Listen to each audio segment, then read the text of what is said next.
যে ইন্ডিয়াতে রাজা তাহিরের কারাগারে বন্দী দুজন নারী নিজের রক্তকে কালি বানিয়ে ওড়নাকে কাগজ বানিয়ে চিঠি লিখেছিল হাজ্জাজ বিন ইউসুফের দরবারে। হাজ্জাজ, মুসলিমদের খলিফা হয়ে বসে আছো, আর রাজা তাহিরের কারাগারে তোর বোন নির্যাতিত নিপীড়িত হচ্ছে, ধর্ষিতা হচ্ছে। কি জবাব দিবে কিয়ামতের মাঠে? আল্লাহর কাছে প্রস্তুত হও। ইতিহাসের জালেম খ্যাত হাজ্জাজ বিন ইউসুফ ঘুম হারাম হয়ে গেল।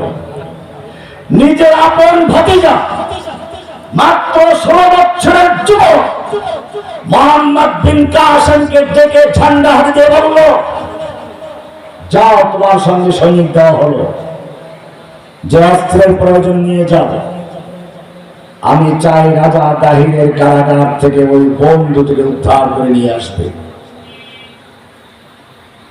ইতিহাস জানেন, 16 বছরের যুবক মোহাম্মদ বিন কাসেম শুধু সেই দুটো বোনকে উদ্ধারই করে ছাড়েননি, গোটা ভারতবর্ষে ইসলামের বিজয়কে তো উড়িয়ে ছেড়েছিলেন। আজকে সেই কাশ্মীর, সেই ভারতে মুসলিমদের পাইকারি হত্যা করা হচ্ছে, আর মুসলিমরা তামাশা দেখছে, বসে আছে। তবে আল্লাহর পক্ষ থেকে আবাবিল পাখি এসে ইহুদিদের আর হিন্দুদের মাথার উপরে পাথর বর্ষণ করবে। হ্যাঁ, আবাবিল পাখি আসবে পাথর নিয়ে, তবে জেনে রাখো ইহুদি আর হিন্দুর মাথায় নিক্ষেপ করার জন্য। যারা নিজেদেরকে মুসলিম দাবি করছো, 150 কোটি মুসলিম আছে বলে দাবি করছো, আগে তাদের মাথায় আবাবিল পাখি এসে পাথর ছুঁড়ে আল্লাহর জমিনকে বিদায় করে দিয়ে তারপরে ইহুদি আর খ্রিস্টানদের ধর্মে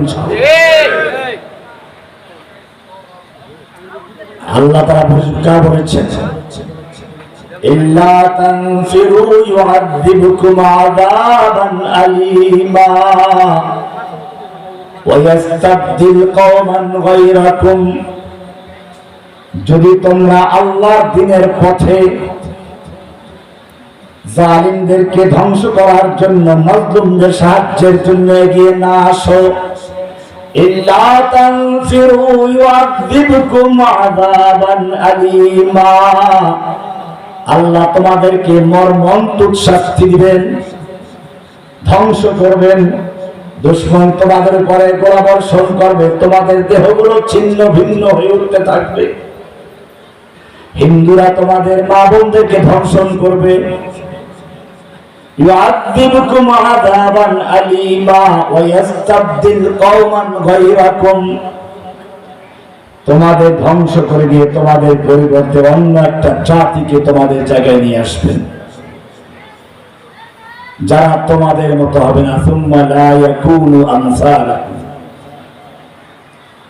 আয়াতে বলা হয়েছে, ওয়ালা তাদুররুহু শাইআ, আল্লাহ তাআলা এটা করবেন, এই ক্ষেত্রে তুমি আল্লাহর কোনো ক্ষতি করতে পারবে না।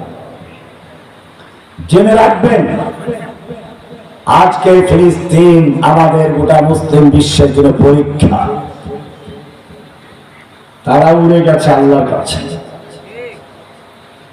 তারা আল্লাহর কাছে চলে গেছে, মুসলিম বিশ্বের জন্য পরীক্ষা হয়ে যাচ্ছে। আমরা শুধু স্লোগান আর মিছিল দিয়ে শেষ করি, তারপরে গলা শুকিয়ে যায়, ইহুদিদের তৈরি ফান্ডা, 7 আপ ইত্যাদি দিয়ে গলাটা ভিজিয়ে নেয়।